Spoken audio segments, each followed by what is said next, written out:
Hello everyone, welcome to our YouTube channel. আজকে আমি তোমাদের সাথে একটা গুরুত্বপূর্ণ বিষয় নিয়ে প্রথমে আলোচনা করব। তোমরা জানো, তোমরা অলরেডি হয়তো খবর পেয়ে গেছো, সেপ্টেম্বর মাসের 3rd কি 4th উইকের মধ্যে বিভিন্ন সোর্স থেকে খবর পাওয়া যাচ্ছে যে মিসেলেনিয়াস প্রিলিমিনারি পরীক্ষাটি হতে পারে। তো আমরা সেই মতো প্রিপারেশন শুরু করব। আমাদের হাতে এখনো প্রায় 1.5 মাস মতো সময় আছে। আমরা যদি দেখি, যদি ধরি সেপ্টেম্বরের 3rd কি 4th উইকে হয়, তো তাহলে আমাদের কাছে মোটামুটি 1.5 মাস মতো সময় আছে। যদি পরীক্ষাটি ধরো সেপ্টেম্বরের 3rd উইকে হয়, তার মানে মোটামুটি সেপ্টেম্বরের ওটা 20 তারিখ পড়ছে সানডেটা। তো সেদিন যদি প্রিলিমিনারি হয়, আমাদের আজকে অগাস্টের 1 অগাস্ট আজকে, তো 19 তারিখ পর্যন্ত আমি যদি ধরি, তাহলে আমাদের কাছে মোট 50টা দিন আছে। ঠিক আছে, আমাদের কাছে 19 তারিখ পর্যন্ত মোট 50টা দিন আছে। তো আমরা আমাদের ইউটিউব চ্যানেলে এই 50 দিনের একটা টার্গেট রেখে মোট 50টি সেট আমি তোমাদের করাবো জেনারেল স্টাডিজের উপরে।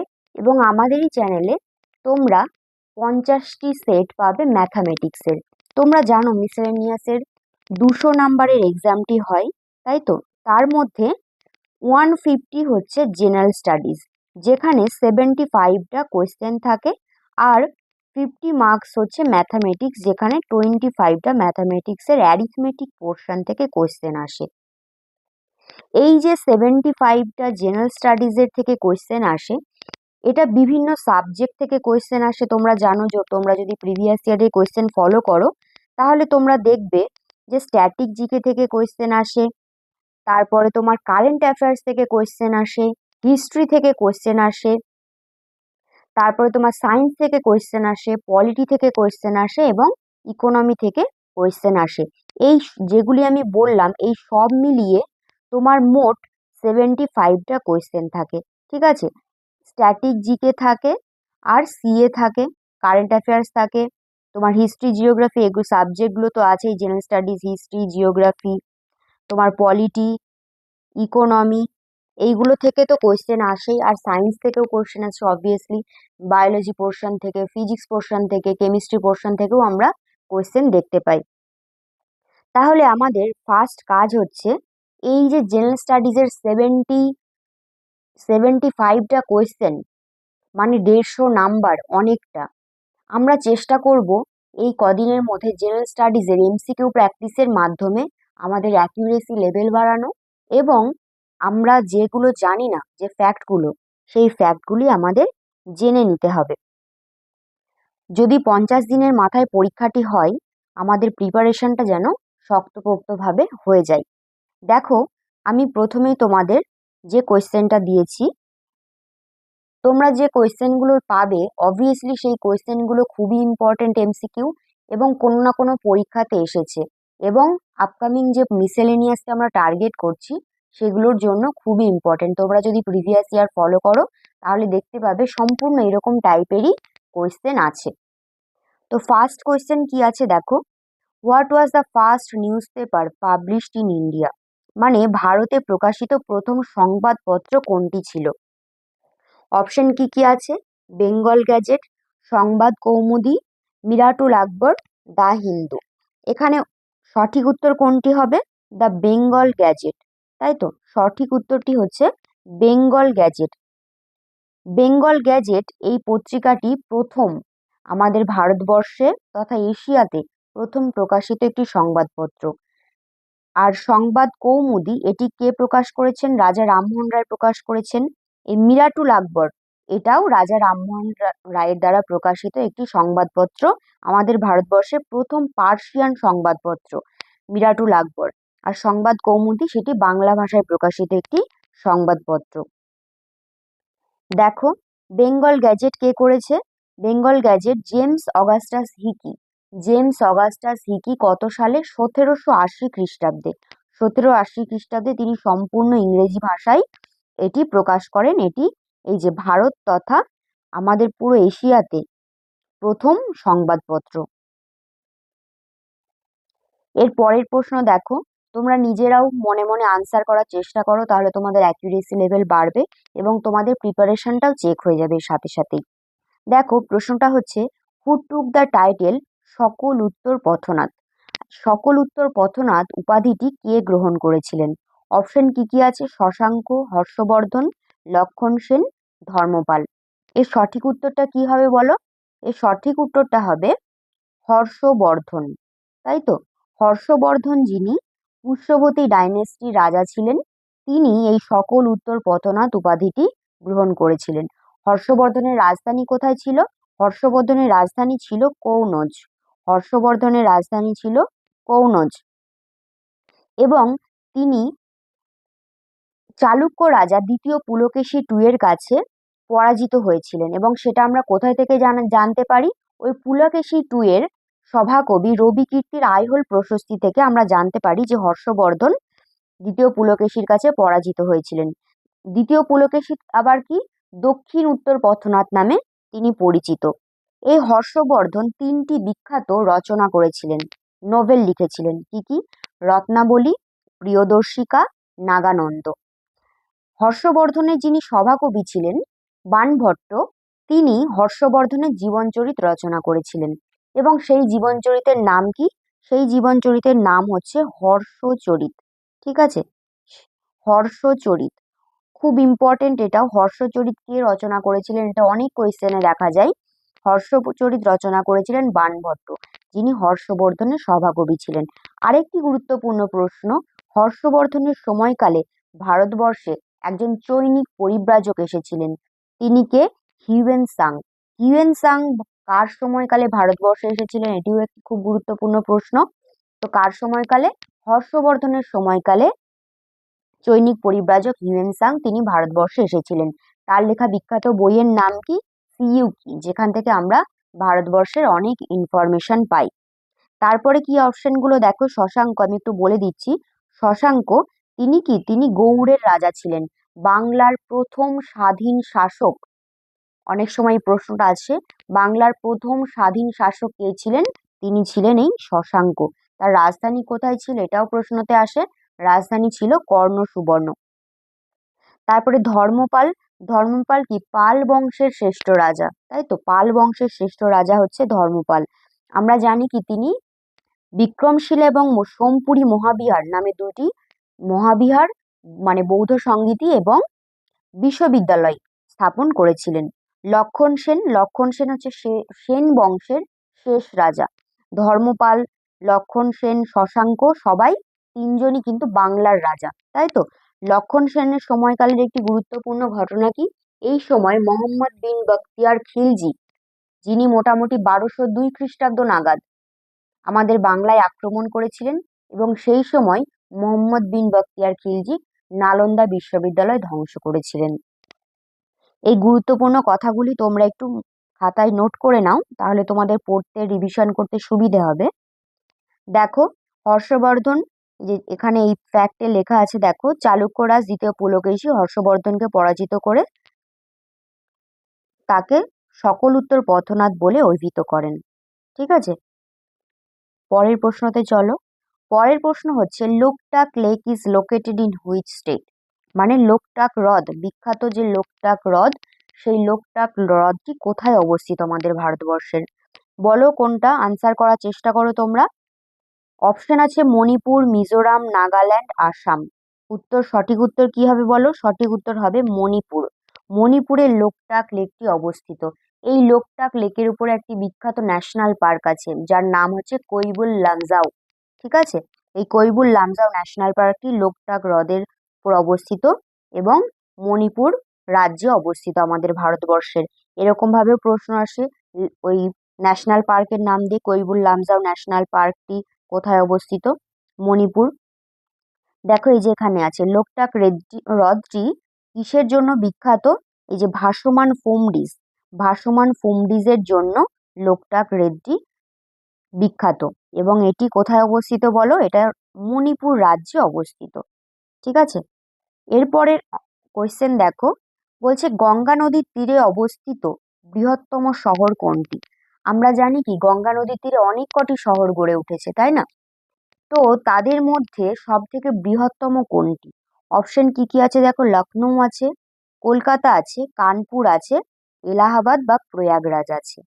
আচ্ছা, লখনৌ, লখনৌ কিন্তু তোমার গঙ্গা নদীর তীরে অবস্থিত নয়। লখনৌ কিন্তু গোমতীর তীরে অবস্থিত, ঠিক আছে? লখনৌ কিন্তু গোমতী নদীর তীরে অবস্থিত, এবং এই গোমতী নদী গঙ্গার উপনদী, মনে থাকবে। তারপর কলকাতা, কলকাতা বলো, কলকাতা হচ্ছে হুগলি নদীর তীরে অবস্থিত। কলকাতা হচ্ছে হুগলি নদীর তীরে অবস্থিত, যেটি গঙ্গা নদীরই আরেকটি নাম, কিন্তু তাও এটি হুগলি নদীর তীরে অবস্থিত ধরা হয়। উত্তর হচ্ছে কানপুর, গঙ্গা নদীর তীরে গড়ে ওঠা বৃহত্তম শহর হচ্ছে কানপুর। আর এই এলাহাবাদ প্রয়াগরাজ, এই শহরটি মেনলি কোথায় অবস্থিত বলো? উত্তরপ্রদেশে অবস্থিত। এবং উত্তরপ্রদেশের যেখানে গঙ্গা, যমুনা আর যে আমাদের মাইথিক্যাল একটা নদী সরস্বতী, এই তিনটি নদীর যে মিলনস্থল, যেটাকে বলা হয় ত্রিবেণী সঙ্গম, সেইখানে এলাহাবাদ বা প্রয়াগরাজ শহরটি গড়ে উঠেছে, এবং যেখানে বিখ্যাত কুম্ভ মেলা অনুষ্ঠিত হয়, তোমরা জানো। তাহলে এই প্রশ্নের সঠিক উত্তর কি? গঙ্গা নদীর তীরে গড়ে ওঠা বৃহত্তম শহর হচ্ছে কানপুর, ঠিক আছে? দেখো, কানপুর শহরটি গঙ্গা নদীর তীরে গড়ে ওঠা বৃহত্তম শহর, এবং এটিও তোমার উত্তরপ্রদেশে অবস্থিত। দেখো, গোমতী নদীর তীরে অবস্থিত লখনৌ, এবং কলকাতা হচ্ছে হুগলি নদীর তীরে অবস্থিত। তোমরা মনে রাখবে, কলকাতা হচ্ছে হুগলি নদীর তীরে অবস্থিত, যেটি গঙ্গারই আরেকটি নাম। তারপরে, which is the largest public sector steel plant in India? ভারতের বৃহত্তম ইস্পাত কারখানা কোনটি? আচ্ছা, অপশনগুলো দেখো কি কি আছে। এই সবগুলি ইস্পাত কারখানারই নাম দেওয়া আছে: জামশেদপুর, বোকারো, দুর্গাপুর, ভিলাই। আচ্ছা, জামশেদপুর, জামশেদপুর কোথায় অবস্থিত বলো? জামশেদপুর হচ্ছে ঝাড়খণ্ডে অবস্থিত, তাই তো? ঝাড়খণ্ডে অবস্থিত, যেটির আরেকটি নাম হচ্ছে টিসকো, যেটির আরেকটি নাম হচ্ছে টিসকো। এবং এটি উনিশশো 1907 সালে প্রতিষ্ঠিত হয়, এবং এটি কে প্রতিষ্ঠিত করেন? জামশেদজি টাটা, তিনি এটি প্রতিষ্ঠিত করেন। তারপর হচ্ছে বোকারো, বোকারো তোমার ঝাড়খণ্ডেই অবস্থিত। বোকারো তৈরি হয়েছে কার হেল্পে বলো? ইউএসএসআর, ঠিক আছে? ইউএসএসআর বা রাশিয়া। আর এটি থার্ড 5 ইয়ার প্ল্যানের সময় গঠিত হয়েছে। কত সালে বলো? 1964 সালে, ঠিক আছে? 1964। তাহলে বোকারো ঝাড়খণ্ডে অবস্থিত, রাশিয়ার হেল্পে এটি গঠিত হয়, এবং থার্ড 5 ইয়ার প্ল্যান 1964, এই সময় বোকারো স্টিল প্ল্যান্টটি প্রতিষ্ঠিত হয়। তারপর আছে দুর্গাপুর, দুর্গাপুর কোথায়? দুর্গাপুর আমাদের ওয়েস্ট বেঙ্গলে অবস্থিত। দুর্গাপুর কার হেল্পে তৈরি হয় জানো? দুর্গাপুর ইউকে বা ব্রিটেনের হেল্পে তৈরি হয়। এটি তৈরি হয় সেকেন্ড 5 ইয়ার প্ল্যানের সময় 1959-এ, 1959 সেকেন্ড 5 ইয়ার প্ল্যানের সময়। আর ভিলাই, আমাদের সঠিক আনসার হচ্ছে ভিলাই। ভিলাই হচ্ছে লার্জেস্ট পাবলিক সেক্টর। এটি আছে কোথায় বলো? এটি আছে মেনলি ছত্তিশগড়ে, ঠিক আছে? আর বৃহত্তম যে স্টিল প্ল্যান্ট সেটা হচ্ছে ভিলাই। ভিলাইও তোমার তৈরি হয়েছে রাশিয়া, ইউএসএসআর, সেই ইউএসএসআর এর হেল্পেই তৈরি হয়েছে 1955-এ। তারপরে দেখো, তারপরের কোয়েশ্চেন হচ্ছে, Supreme Court of India consist of how many জাজেস? অপশন আছে ওয়ান চিফ জাস্টিস অ্যান্ড 18 জাজেস, ওয়ান চিফ জাস্টিস অ্যান্ড 37 জাজেস, ওয়ান চিফ জাস্টিস অ্যান্ড 30 জাজেস, আর ওয়ান চিফ জাস্টিস অ্যান্ড 33 জাজেস, ঠিক আছে? তাহলে এটা মোট 34, মোট 38, আর এটা 31 আর 19। সঠিক উত্তর হচ্ছে এখন বর্তমানে ওয়ান চিফ জাস্টিস অ্যান্ড 37 আদার জাজেস। তোমরা অনেক জায়গাতে দেখবে যে এটা দেখাচ্ছে first one chief justice and 33 জাজেস, যেটা 2019 অ্যামেন্ডমেন্টের মাধ্যমে হয়েছিল সুপ্রিম কোর্টের জাজ। তো যদি দুটো অপশন থাকে তাহলে এটা রাইট, আর যদি এই অপশনটা না থাকে তাহলে এইটা সঠিক, ঠিক আছে? এর পরের কোয়েশ্চেন দেখো, পরের কোয়েশ্চেন বলছে আর্টিকেল 14, আর্টিকেল 14 আমরা জানি কি ফান্ডামেন্টাল রাইট, ফান্ডামেন্টাল রাইট আছে আমাদের। আর্টিকেল 12 থেকে 35 পর্যন্ত। ফান্ডামেন্টাল রাইট আছে কততম পার্টে? 3 নম্বর পার্টে আছে। ঠিক আছে, আর এটি কোথা থেকে নেওয়া হয়েছে? এটি আমেরিকান কনস্টিটিউশন থেকে নেওয়া হয়েছে। এবং আমাদের বলছে যে আর্টিকেল 14 আমাদের কি নিশ্চিত করা হয়, মানে কোন আমাদের মৌলিক অধিকারটি নিশ্চিত করা হয়েছে। এখানে দেখো অপশন কি কি আছে। Equality before the law and equal protection of laws, মানে তোমার আইনের চোখে সবাই সমান এবং আইন সবাইকে সমান অধিকার দেয়। Right two constitutional remedies, right two freedom of religion, right two freedom. আচ্ছা, রাইট টু ফ্রিডম এটা কত? 19, তাই না? কনস্টিটিউশনাল রেমিডিস 32, আর রিলিজিয়ান কত? 25 থেকে 28।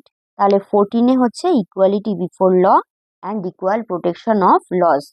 মনে থাকবে আর্টিকেল 14 তাহলে equality before law and equal protection of laws, এই ফান্ডামেন্টাল রাইটটি আমাদের প্রদান করেছে আমাদের ভারতীয় কনস্টিটিউশন 14 নাম্বার ধারার মাধ্যমে। তারপরে প্রশ্ন দেখো, which organ is primarily responsible for the purification, মানে রক্ত পরিশোধনের জন্য কোন অঙ্গটি দায়ী? মানে আমাদের শরীরে যে ব্লাড পিউরিফিকেশন হয় সেই পিউরিফিকেশনটা কে করে? মেনলি কে করে বলো? অগ্নাশয় আছে, পাকস্থলী আছে, কিডনি বা বৃক্ক আছে, আর হৃৎপিণ্ড আছে, তাই না? প্যানক্রিয়াস বা অগ্নাশয় না। প্যানক্রিয়াস বা অগ্নাশয় হচ্ছে কি আমাদের শরীরের একটি মিশ্র গ্রন্থি, বহিঃক্ষরা গ্রন্থি এবং অন্তঃক্ষরা গ্রন্থির সংমিশ্রণ, মানে এখান থেকে উৎসেচক এবং তোমার হরমোন দুটোই নিঃসৃত হয়। তারপরে তোমার পাকস্থলী, পাকস্থলীতে এখানে খাবার জমা হয় এবং হজম হয়। হৃৎপিণ্ডর কাজ কি? হৃৎপিণ্ডর কাজ হচ্ছে আমাদের সারা শরীরে রক্তকে পাম্প করা, এটি একটি পাম্পিং মেশিন। আর আমাদের শরীরে রক্ত পরিশোধন করে কে? কিডনি। ঠিক আছে, আমাদের শরীরে রক্ত পরিশোধন করে কিডনি। দেখো, কিডনি বা বৃক্ক মানব দেহের রক্ত পরিশোধনকারী বা ছাঁকনি হিসেবে কাজ করে, আমাদের শরীর থেকে বর্জ্য পদার্থ নির্গত করে মূত্রের মাধ্যমে, মেনলি মূত্র উৎপাদনে সাহায্য করে। এরপরে দেখো, ব্রোঞ্জ যে সংকর ধাতুটি আছে সেখানে কপারের সঙ্গে, কপার বা তামার সঙ্গে কোন ধাতু মিশিয়ে ব্রোঞ্জ তৈরি করা হয়? এখানে অপশন কি কি আছে? টিন আছে, লোহা আছে, সিলভার, রূপা, আর গোল্ড। বলো কোনটা? আনসার করার চেষ্টা করো তোমরা। ব্রোঞ্জ ধাতুটির সঙ্গে, ব্রোঞ্জ ধাতুটি তৈরিতে কোন ধাতু মেশানো হয় তামার সঙ্গে? কোন ধাতু বলো? আনসার হচ্ছে টিন, তাই তো? তামার সঙ্গে কি মেশানো হয়? টিন মেশানো হয় ব্রোঞ্জ তৈরির জন্য। দেখো, ব্রোঞ্জ একটি সংকর ধাতু যার সঙ্গে তামা এবং টিনের মিশ্রণে তৈরি করা হয়। এর পরের প্রশ্ন দেখো, পরের প্রশ্ন হচ্ছে what is the SI unit of radio activity? Radio activity বা তেজস্ক্রিয়তা, তেজস্ক্রিয়তার এসআই একক কি?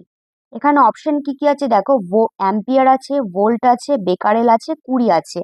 অ্যাম্পিয়ার, অ্যাম্পিয়ার কি? অ্যাম্পিয়ার হচ্ছে প্রবাহ মাত্রার একক, ঠিক আছে, flow of current. Volt, volt হচ্ছে বিভব প্রভেদ, বিভব প্রভেদের একক। তারপরে বেকারেল, বেকারেল হচ্ছে তেজস্ক্রিয়তার এসআই একক, ঠিক আছে, বেকারেল হচ্ছে তেজস্ক্রিয়তার এসআই একক। আর কুড়ি হচ্ছে এসআই তোমার তেজস্ক্রিয়তার একটি ব্যবহারিক একক, কিন্তু মেন যে একক সেটা হচ্ছে বেকারেল।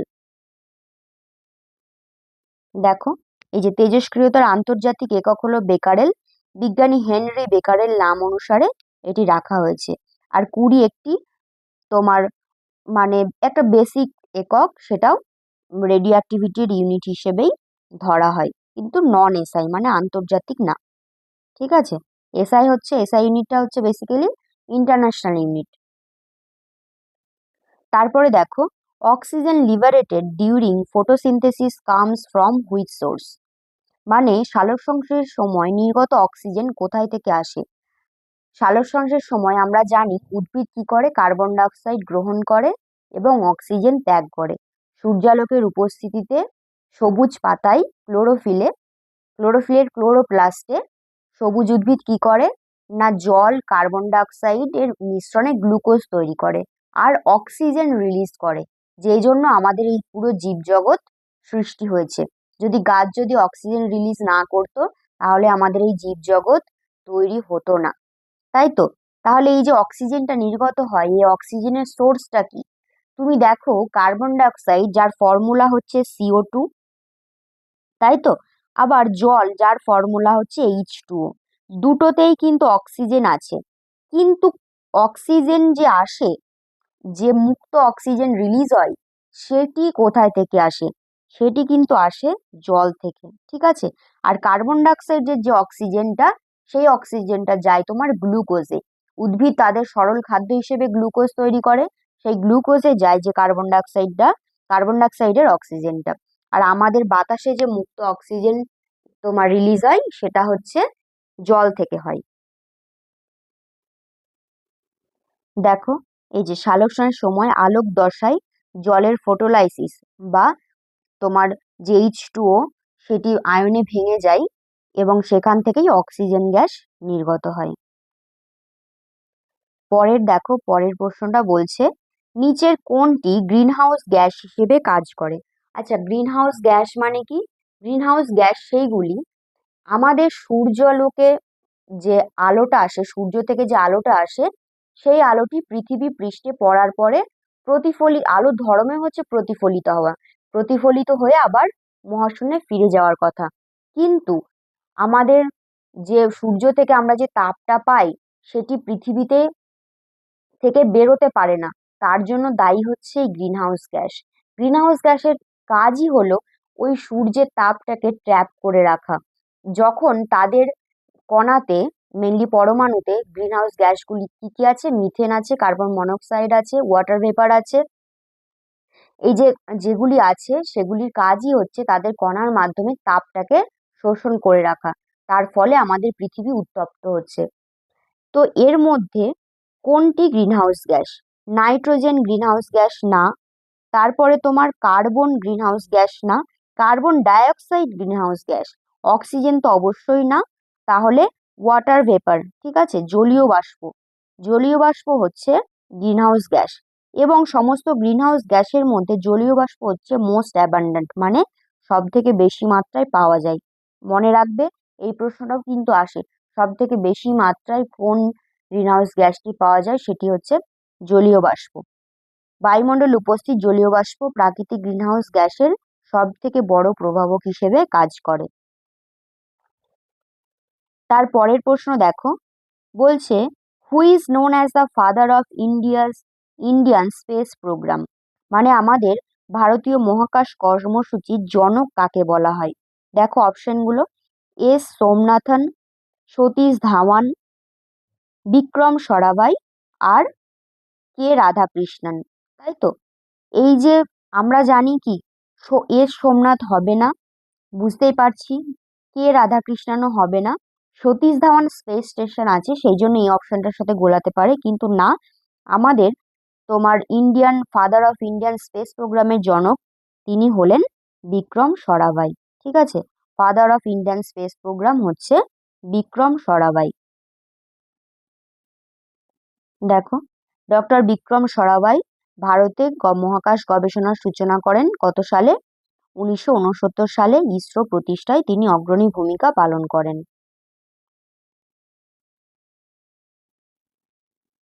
তারপরে বলছে, what is India's first nuclear research reactor? মানে আমাদের ভারতবর্ষের যে প্রথম যে পারমাণবিক রিঅ্যাক্টর তৈরি করা হয়, তার নাম কি দেওয়া হয়েছিল? অপশন কি কি আছে দেখো, অপশন আছে রম্ভা, মেনারা, উর্বশী, অপ্সরা। বলো তোমরা এটার আনসার কি হবে? আনসার হবে অপ্সরা, ঠিক আছে? আমাদের ভারতবর্ষের প্রথম যে India's first nuclear research reactor তৈরি করা হয়, তার নাম দেওয়া হয় অপ্সরা। খুব ইম্পর্টেন্ট প্রশ্ন, অনেক পরীক্ষাতে এসছে এবং মিসেলেনিয়াসেও কোনো না কোনো ইয়ারে এসেছে। দেখো, এই যে ট্রম্বের ভাবা অ্যাটমিক রিসার্চ সেন্টারে অপ্সরা নামক পরমাণু রিঅ্যাক্টরটি তৈরি করা হয়। তার পরের কোয়েশ্চেন হচ্ছে, which novel was written by Rabindranath Tagore? কি কি অপশন দেওয়া আছে দেখো, জাগির, দুর্গেশ নন্দিনী, গোড়া, গণদেবতা। খুব সোজা, কিন্তু মিসেলেনিয়াসে এসেছে প্রিভিয়াস ইয়ারে, এবং মিসেলেনিয়াস বাদেও আরো অনেক পরীক্ষাতেই এসেছে। তোমরা যদি দেখো কোশ্চেনটা খুব ইম্পর্টেন্ট। তো কি বলো, উত্তর হবে গোড়া, তাই তো? রবীন্দ্রনাথ ঠাকুরের লেখা বিখ্যাত উপন্যাস গোড়া, যেখানে গোড়া মেন ক্যারেক্টার। দুর্গেশ নন্দিনী কার লেখা বলো? দুর্গেশ নন্দিনী হচ্ছে বঙ্কিমচন্দ্র চট্টোপাধ্যায়ের লেখা, এটাও খুব ইম্পর্টেন্ট, অনেক পরীক্ষাতে এসেছে। তারপরে তোমার গণদেবতা, গণদেবতাও খুব ইম্পর্টেন্ট। গণদেবতা হচ্ছে তারাশঙ্কর বন্দ্যোপাধ্যায়ের লেখা। গণদেবতা তারাশঙ্কর বন্দ্যোপাধ্যায়ের লেখা, আর দুর্গেশ নন্দিনী বঙ্কিমচন্দ্র চট্টোপাধ্যায়ের লেখা। দেখো এখানে দেওয়া আছে, গোড়া রবীন্দ্রনাথ ঠাকুরের একটি বিখ্যাত উপন্যাস, আর দুর্গেশ নন্দিনী হচ্ছে বঙ্কিমচন্দ্র চট্টোপাধ্যায়ের, আর গণদেবতা হচ্ছে তারাশঙ্কর বন্দ্যোপাধ্যায়ের। তিনটেই ভীষণ ইম্পর্টেন্ট।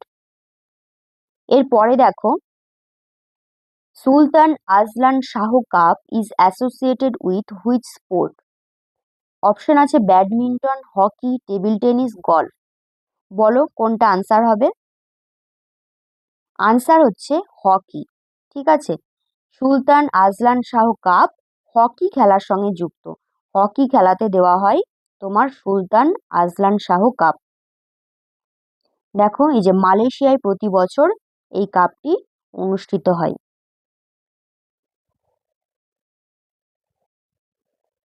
এর পরের question, in which year was the reserve bank of India nationalised? এটা আছে 1935, তারপরে আছে 1956, 1949, 1951। বলো কোনটা উত্তর হবে? 1935 কিন্তু না, 1949। ঠিক আছে, 1949, 1949-এ আরবিআই ন্যাশনালাইজড হয়। মনে রাখবে, 1939 পয়লা জানুয়ারি সেই দিন আরবিআই ন্যাশনালাইজড হয়। ঠিক আছে, 1935-এ পয়লা এপ্রিল আরবিআই প্রতিষ্ঠিত হয়, কিন্তু ন্যাশনালাইজড হয় 1949-এ। খুব ইম্পর্টেন্ট, কবে প্রতিষ্ঠিত হয়েছে, প্রতিষ্ঠিত ডেট, এবং কবে ন্যাশনালাইজড হয়েছে, জাতীয়করণ হয়েছে, দুটো ডেটই খুবই ইম্পর্টেন্ট। এরপরে দেখো, পরে বলছে, the first green revolution in India primarily covered which crop? মানে আমাদের ভারতবর্ষে যে প্রথম গ্রিন রেভলিউশনটা হয়েছিল, সেই সবুজ বিপ্লব যেটি, সেই সবুজ বিপ্লবের কোন দুইটি ফসলের উপরে মেনলি হয়েছিল, কোন দুটি ফসলকে কভার করেছিল, বা কোন দুটি ফসলের উপর প্রভাব ফেলেছিল? অপশন আছে কি, rice and wheat, pulse, milk, onion. বলো তোমরা, আশা করছি সবাই জানো এটার আনসার। এটার আনসার হচ্ছে রাইস অ্যান্ড হুইট। প্রথম বলছি গ্রিন রেভলিউশন, সবুজ বিপ্লব, সেটি হয়েছিল রাইস অ্যান্ড হুইটের উপরে। এটাও খুব ইম্পর্টেন্ট প্রশ্ন। দেখো এই যে 1960 সাল নাগাদ এটি হয়েছিল, এবং এই প্রশ্নটাও খুব ইম্পর্টেন্ট। দেখো এই যে এস স্বামীনাথন হচ্ছে সবুজ বিপ্লবের father of Indian green revolution. Swaminathan, এই প্রশ্নটাও খুব ইম্পর্টেন্ট, অনেকবার অনেক পরীক্ষাতে দেখা গেছে প্রশ্নটি। এরপরে দেখো, হোয়েন ডিড নীতি আয়োগ কাম ইনটু অপারেশন? মানে নীতি আয়োগ কবে থেকে তার কাজ শুরু করে, নীতি আয়োগ কবে প্রতিষ্ঠিত হয়? আচ্ছা, কবে? অপশন দেখো, 1 এপ্রিল 2014, 1 জানুয়ারি 2015, 1 এপ্রিল 2015, 1 জানুয়ারি 2017। এটার আনসার বলো। এটার আনসার হচ্ছে 1 জানুয়ারি 2015। ঠিক আছে, নীতি আয়োগ প্রতিষ্ঠিত হয় 1 জানুয়ারি 2015-এ। তোমরা জানো এর আগে ছিল কি, প্ল্যানিং কমিশন। প্ল্যানিং কমিশনকে অ্যাবলিশ করে নীতি আয়োগ করা হয়, এবং এটি 1 জানুয়ারি 2015-এ হয়। এই যে 1 জানুয়ারি নীতি আয়োগের পরিবর্তে এটি হয়। ভারতবর্ষের প্রধানমন্ত্রী এখানে পদাধিকার বলে চেয়ারম্যান, মানে যখনই ভারতবর্ষের যিনি প্রধানমন্ত্রী থাকবেন, তিনি নীতি আয়োগের চেয়ারম্যান হবেন। এরপরে দেখো, চৌরি চৌরা ইনসিডেন্ট। ঐতিহাসিক চৌরি চৌরা স্থানটি কোথায় অবস্থিত? তোমরা যদি কোয়েশ্চেনটা দেখো, তাহলে আমি তোমাদের প্রথমে যে যে পোর্শনগুলি বললাম, স্ট্র্যাটেজিকে, current affairs, history, geography, science, polity এবং ইকোনমি, মেনলি যে জেনারেল স্টাডিজের যে কোর বিষয়টি, সেই কোর বিষয়ের আমি চেষ্টা করেছি প্রত্যেকটা সাবজেক্ট থেকেই প্রশ্ন রাখার, যাতে তোমাদের প্রিপারেশনটা সঠিক হয়। দেখো চৌরি চৌরা কোথায় অবস্থিত? চৌরি চৌরা হচ্ছে উত্তরপ্রদেশের একটি স্থান, মেনলি গোরখপুর। ঠিক আছে, উত্তরপ্রদেশের গোরখপুর। আচ্ছা, চৌরি চৌরা বিখ্যাত কেন? চৌরি চৌরা বিখ্যাত তার কারণ হচ্ছে এই চৌরি চৌরা ঘটনার পরেই আমাদের যে অসহযোগ আন্দোলন গান্ধীজি শুরু করেছিলেন, সেই অসহযোগ আন্দোলনটি প্রত্যাহার করে নেওয়া হয়। কি ঘটনা ঘটে এই দিন? এই দিন এই যে গোরখপুর বা চৌরি চৌরার একটি পুলিশ স্টেশনে তোমার উত্তপ্ত জনতা একটি পুলিশ স্টেশনে আগুন লাগিয়ে দেয় এবং সেখানে বেশ কয়েকজন পুলিশ নিহত হয়। তো সেই কারণে গান্ধীজি অসহযোগ আন্দোলনটি এই ঘটনার পরই প্রত্যাহার করে নিয়েছিলেন। তো সেই জন্য চৌরি চৌরা হত্যাকাণ্ড বিখ্যাত ইতিহাসে। দেখো এই যে চৌরি চৌরা উত্তরপ্রদেশের গোরখপুর জেলায় অবস্থিত। 1922 খ্রিস্টাব্দের 4 ফেব্রুয়ারি এই ঘটনার পর গান্ধীজি পরহিংসার কারণে, যেহেতু তিনি কি হিংসা অহিংস নীতি তিনি গ্রহণ করেছিলেন, তো সেই কারণে যেহেতু হিংসার পথ এটি হয়েছিল, পুলিশকে হত্যা করা হয়েছিল, তো সেই কারণে তিনি অসহযোগ আন্দোলনটি প্রত্যাহার করে নেন। এরপরে দেখো জিকে থেকে question, what is the capital city of Uzbekistan? উজবেকিস্তানের ক্যাপিটাল কি কি আছে? তাশকেন্ট, ক্যানবেরা, ওট্টাওয়া আর ডাবলিন। আনসার কি হবে? আনসার হচ্ছে তাশকেন্ট, তাই তো, বা তাশখন্দ হচ্ছে উজবেকিস্তানের রাজধানী। ক্যানবেরা, ক্যানবেরা কার রাজধানী বলো? ক্যানবেরা হচ্ছে অস্ট্রেলিয়ার রাজধানী। ক্যানবেরা হচ্ছে অস্ট্রেলিয়ার রাজধানী। ঠিক আছে। তারপরে তোমার ওট্টাওয়া, ওট্টাওয়া হচ্ছে কানাডার রাজধানী। ওট্টাওয়া হচ্ছে কানাডার রাজধানী। আর ডাবলিন, ডাবলিন হচ্ছে আয়ারল্যান্ডের রাজধানী। ডাবলিন হচ্ছে আয়ারল্যান্ডের রাজধানী। তাহলে ক্যানবেরা এটাও অনেক পরীক্ষাতে আসে, অস্ট্রেলিয়ার রাজধানী। তোমার ওট্টাওয়া কানাডার রাজধানী, ডাবলিন আয়ারল্যান্ডের রাজধানী, আর এই উজবেকিস্তানের রাজধানী হচ্ছে তাশখান্দ। ঠিক আছে। দেখো এই যে তাশখান্দ হচ্ছে উজবেকিস্তানের রাজধানী। এই যে ক্যানবেরা অস্ট্রেলিয়া, ওট্টাওয়া কানাডা, আর ডাবলিন হচ্ছে আয়ারল্যান্ডের।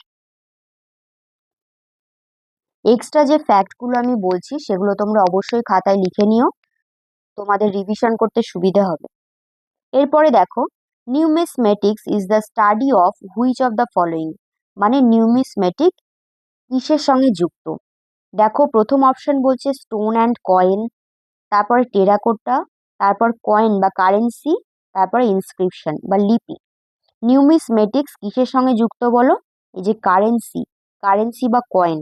ঠিক আছে, কারেন্সি বা কয়েনের স্টাডিকে বলা হয় নিউমিসমেটিক।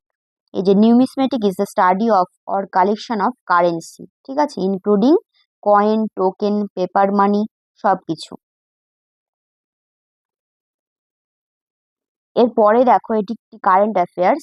লাস্ট আমাদের 14th UNESCO world heritage site হয়েছে। Which site has been inscribed as the India's 14th UNESCO world heritage site? এই রিসেন্ট হয়েছে 2026-এ। কি হয়েছে বলো? সারনাথ। ঠিক আছে, সারনাথ হয়েছে। বেনারসের কাছে অবস্থিত সারনাথ, যেখানে গৌতম বুদ্ধ তার প্রথম স্পিচ দিয়েছিলেন। এবং বাকি যেগুলো সাঁচি স্তূপ, তাজমহল, অজন্তা কেভ, এগুলোও তোমার ইউনেস্কো ওয়ার্ল্ড হেরিটেজ সাইটের অন্তর্গত। দেখো সাঁচি স্তূপ এটি ওয়ার্ল্ড হেরিটেজ সাইটের অন্তর্গত হয়েছে 1989-এ। ঠিক আছে। তারপরে তাজমহল, অজন্তা, এগুলো হয়েছে 1983-তে। এই দুটোই হয়েছে 1983-তে। এটা কারেন্ট অ্যাফেয়ার্স, খুবই গুরুত্বপূর্ণ একটি কারেন্ট অ্যাফেয়ার্স।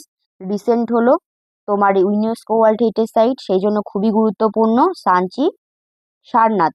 ঠিক আছে, উত্তরপ্রদেশের Sarnath. Sarnath in Uttar Pradesh where Lord Buddha gave his first সারমন। কি ধর্মচক্র প্রবর্তনা, তাই তো। সেই ঘটনাটি কি বলে উল্লেখ করা হয়? ধর্মচক্র প্রবর্তনা, যেটি তোমার বৌদ্ধ ধর্মের জন্য খুবই গুরুত্বপূর্ণ। গৌতম বুদ্ধের প্রথম স্পিচ, প্রথম তিনি যে স্পিচ দিয়েছিলেন সারনাথে। এর পরের কোয়েশ্চেন দেখো, which Indian state launched the green hydrogen policy in 2016? ভারতের কোন রাজ্য গ্রিন হাইড্রোজেন পলিসি 2026 চালু করেছে কোন রাজ্য বলো? উত্তরপ্রদেশ, মহারাষ্ট্র, রাজস্থান, গুজরাট। কোন রাজ্য? গুজরাট। ঠিক আছে, এটাও খুব গুরুত্বপূর্ণ। গ্রিন হাইড্রোজেন এখন খুব নিউজে আছে। তো গ্রিন হাইড্রোজেন পলিসি প্রথম লঞ্চ করেছে গুজরাট। দেখো, ঠিক আছে। এরপরে দেখো, excise Baruna 2026 is a bilateral naval exercise between India and which country?